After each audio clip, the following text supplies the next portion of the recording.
The Wind in the Willows, written by Kenneth Grahame, illustrated by Robert Ingpen. Chapter 6, Mr. Toad. It was a bright morning in the early part of summer.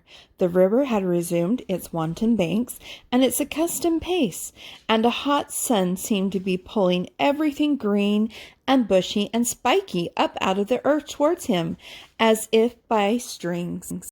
The mole and the water rat had been up since dawn, very busy on matters connected with boats and the opening of the boating season, painting and varnishing, mending paddles, repairing cushions, hunting for missing boat hooks, and so on, and were finishing breakfast in their little parlor and eagerly discussing their plans for the day, when a heavy knock sounded at the door. "Brother," said the rat, all over egg, "see who it is, Mole, like a good chap, since you're finished." The mole went to attend the summons, and the rat heard him utter a cry of surprise.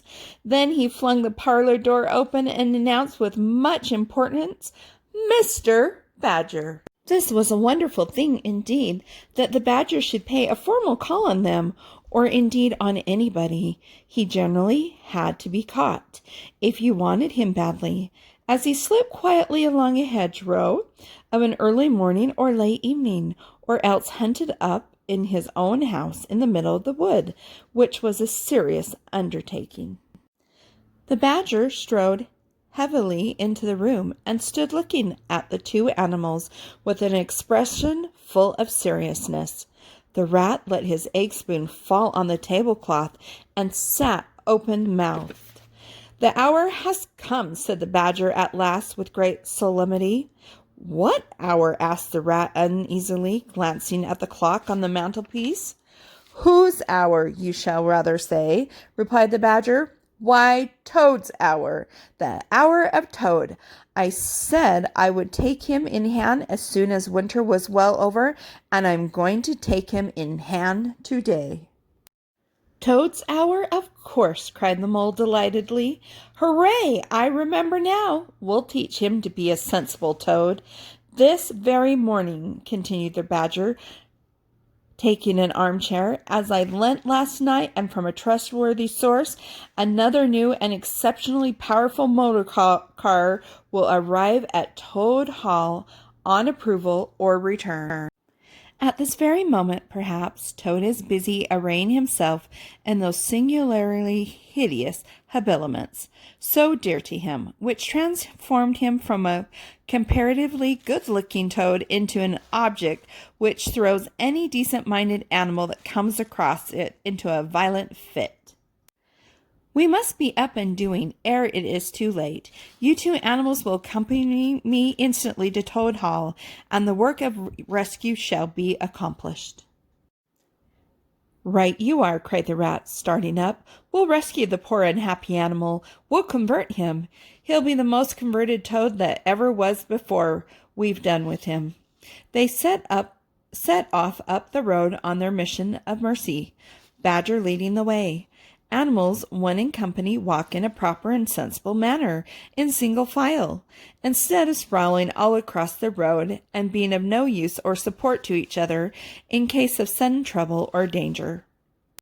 They reached the carriage drive of Toad Hall to find, as the badger had anticipated, a shiny new motor car, a great size, painted a bright red, Toad's favorite color, standing in front of the house.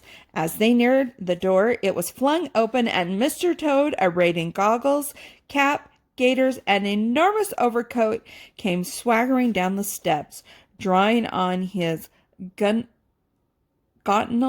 gloves. "Hello, come on, fellows," he cried cheerfully, on catching sight of them. "You're just in time to come with me for a jolly. To come for a jolly? For a jolly?" His hearty accent faltered and fell away as he noticed the stern, unbending look of the countenance of his silent friends, and his invitation remained unfinished. The badger strode up the steps, "Take him inside," he said sternly to his companions. Then, as Toad was hustled through the door, struggling and protesting, he turned to the chauffeur in charge of the new motor car. "I'm afraid you won't be wanted today," he said. "Mr. Toad has changed his mind. He will not require the car. Please understand that this is final." "You needn't wait." Then he followed the others inside and shut the door. "Now then," he said to the Toad, when the four of them stood together in the hall, "first of all, take those ridiculous things off." "Shan't," replied the Toad with great spirit. "What is the meaning of this gross outrage? I demand an instant explanation." "Take them off him, then, you two," ordered the Badger briefly. They had to lay Toad out on the floor, kicking and calling all sorts of names before they could get to work properly. Then the Rat sat on him, and the Mole got his motor clothes off him bit by bit, and they stood him up on his legs again. A good deal of his blustering spirit seemed to have evaporated with the removal of his fine panoply. Now that he was merely Toad and no longer the terror of the highway, he giggled feebly and looked from one to the other appealingly, seeming quite to understand the situation. "You knew it must come to this sooner or later, Toad," the Badger explained severely. "You've disregarded all the warnings we've given you. You've gone on squandering the money your father left you, and you're getting us animals a bad name in the district by your furious driving and your smashes and your rows with the police. Independence is all very well, but we animals never allow our friends to make fools of themselves beyond a certain limit, and that limit you've reached. Now you're a good fellow in many respects, and I don't want to be too hard on you. I'll make one more effort to bring you to reason. You will come with me into the smoking room, and there you will hear some facts about yourself, and we'll see whether you come out of that room the same Toad that you went in." He took Toad firmly by the arm, led him into the smoking room, and closed the door behind them. "That's no good," said the Rat contemptuously. "Talking to Toad never cured him. He'll say anything." They made themselves comfortable in armchairs and waited patiently.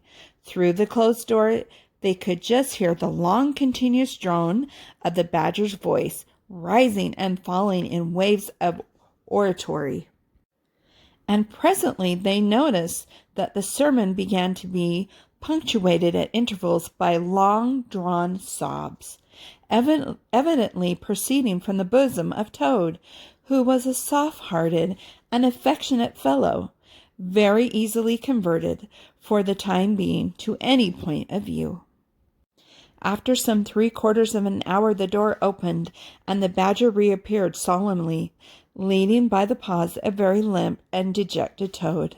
His skin hung baggily about him, his legs wobbled, and his cheeks were furrowed by the tears so plentifully called forth by the Badger's moving discourse.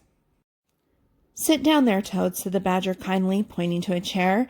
"My friends," he went on, "I am pleased to inform you that Toad has at last seen the error of his ways. He is truly sorry for his misguided conduct in the past, and he has undertaken to give up motor cars entirely and forever. I have his solemn promise to that effect." "That is very good news," said the Mole gravely. "Very good news indeed," observed the Rat dubiously. If only...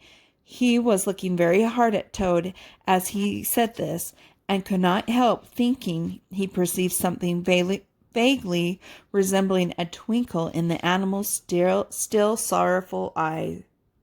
"There's only one thing more to be done," continued the gratified Badger.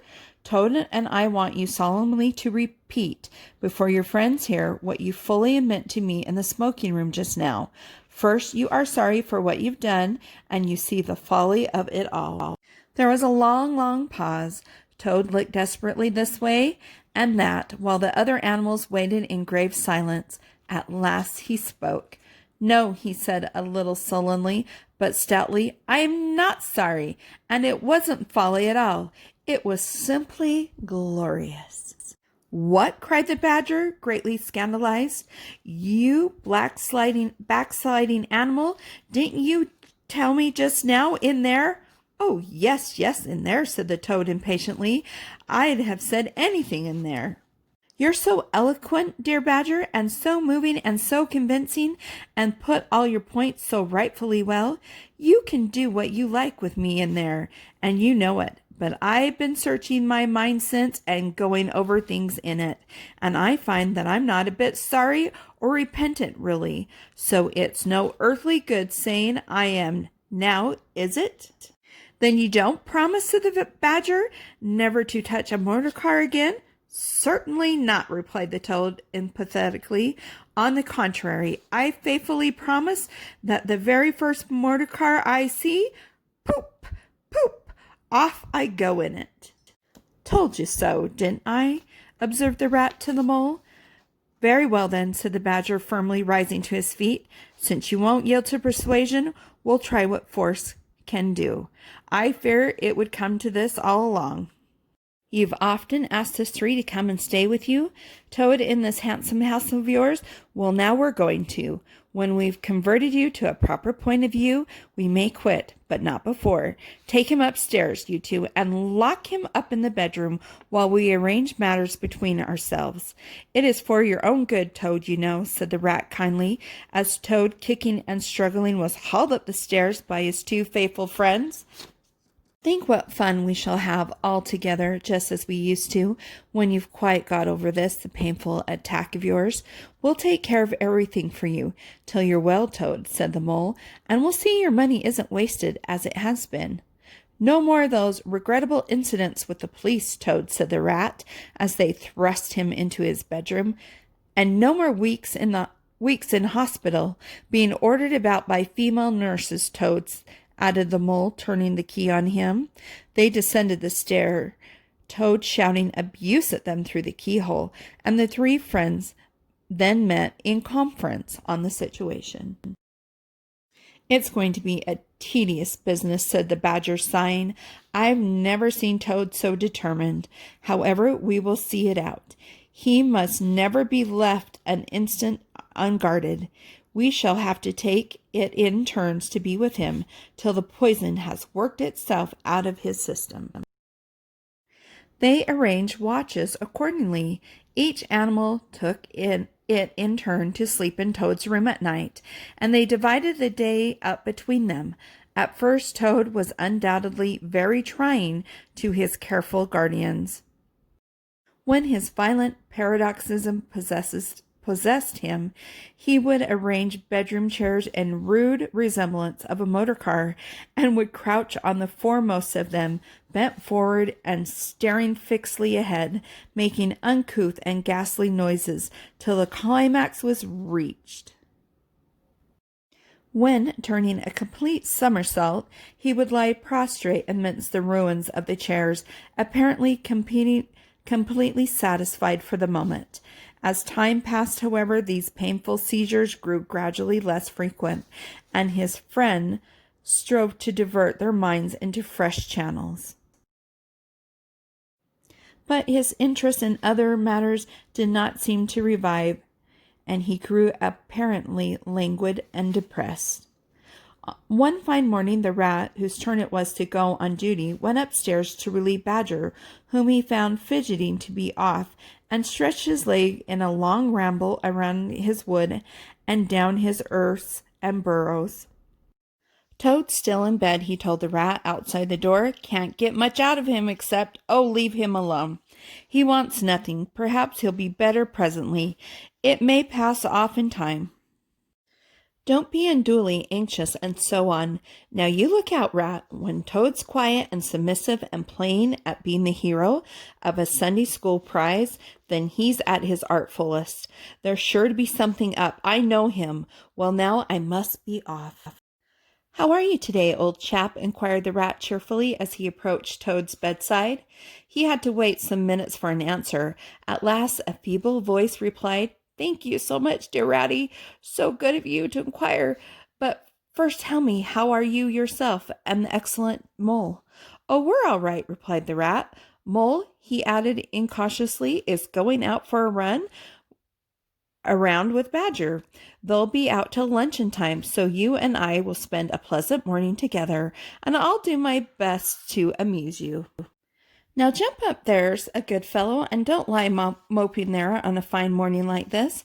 Dear kind rat, murmured Toad, how little you realize my condition, and how very far I am from jumping up now, if ever. But do not trouble about me. I hate being a burden to my friends, and I don't expect to be one much longer. Indeed, I almost hope not. Well, I hope not too, said the rat heartedly. You've been a fine brother to us all this time, and I'm glad to hear it's going to stop. And in weather like this, and the boating season just beginning, it's too bad for you, Toad. It isn't the trouble we mind, but you're making us miss such an awful lot. I'm afraid it is the trouble you mind, though, replied the Toad languidly. I can quite understand it. It's natural enough. You're tired of bothering about me. I mustn't ask you to do anything further. I'm a nuisance, I know. You are indeed, said the rat, but I tell you, I'd take any trouble on earth for you, if only you'd be a sensible animal. If I thought that, Ratty, murmured Toad more feebly than ever, then I would beg you, for the last time probably, to step around to the village as quickly as possible. Even now it may be too late, and fetch the doctor. But don't you bother, it's only a trouble, and perhaps we may as well let things take their course. Why, what do you want a doctor for? Inquired the rat, coming closer and examining him. He certainly lay very still and flat, and his voice was weaker, and his manner much changed. Surely you have noticed of late, murmured Toad, but no, why should you? Noticing things is only a trouble. Tomorrow, indeed, you may be saying to yourself, oh, if only I had noticed sooner, if only I had done something, but no, it's a trouble. Never mind, forget that I asked. Look here, old man, said the rat, begging to get rather alarmed, of course. I'll fetch a doctor to you if you really think you want him, but you can hardly be bad enough for that yet. Let's talk about something else. I fear, dear friend, said the Toad with a sad smile, that talk can do little in a case like this, or doctors either for that matter. Still, one must grasp at the slightest straw. And, by the way, while you're about it, I hate to give you additional trouble, but I happen to remember that you will pass the door. Would you mind at the same time asking the lawyer to step up? It would be a convenience to me, and there are moments, perhaps I should say there is a moment, when one must face disagreeable tasks at whatever cost to exhaust nature. A lawyer? Oh, he must be really bad, the frightened rat said to himself as he hurried from the room, not forgetting, however, to lock the door carefully behind him. Outside he stopped to consider. The other two were far away, and he had no one to consult. It's best to be on the safe side, he said on reflection. I've known Toad fancy himself frightfully bad before, without the slightest reason, but I have never heard him ask for a lawyer. If there's nothing really the matter, the doctor will tell him he's an old ass and cheer him up, and that will be something gained. I'd better humor him and go. It won't take very long. So he ran off to the village on his errand of mercy. The Toad, who had hopped lightly out of bed as soon as he heard the key turn in the lock, watched him eagerly from the window till he disappeared down the carriage drive. Then, laughing heartily, he dressed as quickly as possible in the smartest suit he could lay hands on at the moment, filled his pockets with cash, which he took from a small drawer in the dressing table, and next, knotting the sheets from his bed together and tying one end of the impoverished rope around the central mullion of the handsome Tudor window which formed such a feature of his bedroom, he scrambled out, slid lightly to the ground, and taking the opposite direction to the rat, marched off light-heartedly, whistling a merry tune. It was a gloomy luncheon for Rat when the Badger and the Mole at length returned, and he had to face them at the table with his pitiful and unconvincing story. The Badger's caution not to say brutal remarks may be imagined, and therefore passed over, but it was painful to the rat that even the mole, though he took his friend's side as far as possible, could not help saying, "You've been a bit of a duffer this time." "Ratty? Toad, too, of all animals!" "He did it awfully well," said the crestfallen rat. "He did you awfully well," rejoined the badger haughtily. "However, talking won't mend matters. He's got clear away for the time, that's certain, and the worst of it is, he'll be so conceited with what he'll think is his cleverness that he may commit any folly. One comfort is, we're free now and needn't waste any more of our precious time doing the sentry go. But we better continue to sleep at Toad Hall for a while longer. Toad may be brought back at any moment on a stretcher or between two policemen." So spoke the badger, not knowing what the future held in store, or how much water, and of how turbid a character was to run under the bridges before Toad should sit at ease again in his ancestral hall. Meanwhile, Toad, gay and irresponsible, was walking briskly along the high road some miles from home. At first he had taken bypaths and crossed many fields and changed his course several times in case of a pursuit, but now feeling by this time safe from recapture, and the sun smiling brightly on him, and all nature joining in a chorus of approval to the song of self-praise that his own heart was singing to him, he almost danced along the road in satisfaction and conceit. "Smart piece of work that," he remarked to himself, chuckling. "Brain against brute force, and brain came out on the top, as it's bound to do. Poor old Ratty, my, won't he catch it when the badger gets back? A worthy fellow, Ratty, with many good qualities, but very little intelligence and absolutely no education. I must take him in hand some day and see if I can make something of him." Filled full of conceited thoughts such as these, he strode along, his head in the air, till he reached a little town where the sign of the Red Lion, swinging across the road halfway down the main street, reminded him that he had not breakfasted that day, and that he was exceedingly hungry after his long walk. He marched into the inn, ordered the best luncheon that could be provided at so short of a notice, and sat down to eat it in the coffee room. He was about halfway through his meal when an only too familiar sound approaching down the street made him start, and a fall, a trembling all over. The poop, poop drew nearer and nearer. The car could be heard to turn into the inn yard and come to a stop, and Toad had to hold on to the leg of the table to conceal his overmastering emotion. Presently the party entered the coffee room, hungry, talkative, and gay, voluble on their expressions of the morning, and the merits of the chariot that had brought them along so well. Toad listened eagerly, all ears for a time. At last he could stand it no longer. He slipped out of the room quietly, paid his bill at the bar, and as soon as he got outside, sauntered around quietly into the inn yard. "There cannot be any harm," he said to himself, "in my only just looking at it." The car stood in the middle of the yard, quite unattended, the staple helps and the other hangers-on being all at their dinner. Toad walked slowly around it, inspecting, criticizing, musing deeply. "I wonder," he said to himself presently, "I wonder if this sort of car starts easily." Next moment, hardly knowing how it came about, he found he had hold of the handle and was turning it.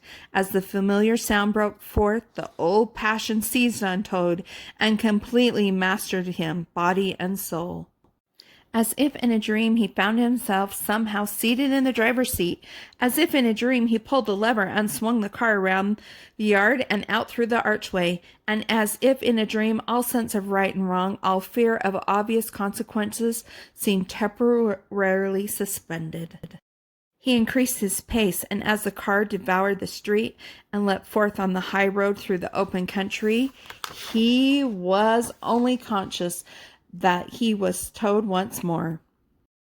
Toad at his best and highest, Toad the terror, the traffic queller, the lord of the lone trail, before whom all must give way or be smitten into nothingness and everlasting night. He chanted as he flew, and the car responded with sonorous drone. The miles were eaten up under him as he sped, he knew not whither, fulfilling his instinct, living his hour, reckless of what might come to him. To my mind, observed the chairman of the bench of magistrates cheerfully, the only difficulty that presents itself in this otherwise very clear case is how we can possibly make it sufficiently hot for the incorrigible rogue and hardened ruffian whom we see cowering into the dock before us. Let me see. He has been found guilty on the clearest evidence. First, of stealing a valuable motor car. Secondly, of driving to the public danger. And thirdly, of gross impertinence to the rural police. Mr. Clerk, will you tell us, please, what is the very stiffest penalty we can impose for each of these offenses, without, of course, giving the prisoner the benefit of any doubt, because there isn't any. The clerk scratched his nose with his pen. Some people would consider, he observed, that stealing the motor car was the worst offense, and so it is. But checking the police undoubtedly carried the severest penalty, and so it ought. Supposing you were to say 12 months for the theft, which is mild, and 3 years for the furious driving, which is lenient, and 15 years for the check, which was pretty bad sort of check, judging by what we've learned from the witness box, even if we only believe 1/10 part of what you heard, and I never believe more myself those figures, if added together correctly, up to 19 years. First rate, said the chairman, so you better make it around 20 years, and be on the safe side, concluded the clerk. An excellent suggestion, said the chairman approvingly. Prisoner, pull yourself together and try and stand up straight. It's going to be 20 years for you this time, and mind, if you appear before us again upon any charge whatsoever, we shall have to deal with you very seriously. Then the brutal minions of the law fell upon the hapless Toad, loaded him with chains, and dragged him from the courthouse, shrieking, praying, protesting, across the marketplace, where the playful populace, always as severe upon detected crime as they are sympathetic and helpful when one is merely wanted, assailed him with jeers, carrots, and popular catchwords. Past hooting schoolchildren, their innocent faces lit up with pleasure that ever derived from the sight of a gentleman in difficulties, across the hollow-sounding drawbridge, below the spiky portcullis, under the frowning archway of the grim old castle, whose ancient towers soar high overhead, past guardrooms full of grinning soldiers off duty, past sentries who coughed in a horrible, sarcastic way, because that is as much as a sentry on his post dared to do to show his contempt and abhorrence of crime, up time-worn winding stairs, past men-at-arms in casquette and corselet of steel, darting threatening looks through their vizards across the courtyards, where mastiffs strained at their leash and pawed at the air to get at him, past ancient warders, their halberds leant against the wall, dozing over a pasty and a flagon of brown ale, on and on, past the rack chamber and the thumbscrew room, past the turning that led to the private scaffold, till they reached the door of the grimmest dungeon that laid in the heart of the innermost keep. There at last they paused, where an ancient gaoler sat fingering a bunch of mighty keys. Odds bookins, said the sergeant of police, taking off his helmet and wiping his forehead. Ruse thee, old loon, and take over from us this vile Toad, a criminal of deepest guilt and matchless artfulness and resource. Watch and ward him with all thy skill, and mark thee well, greybeard, shall aught untoward befall, thy old head shall answer for this, and a murrain on both of them. The gaoler nodded grimly, laying his withered hand on the shoulder of the miserable Toad. The rusty key creaked in the lock, and the great door clanged behind him. And Toad was a helpless prisoner in the remotest dungeon of the very best guarded keep of the stoutest castle in all the length and breadth of merry England.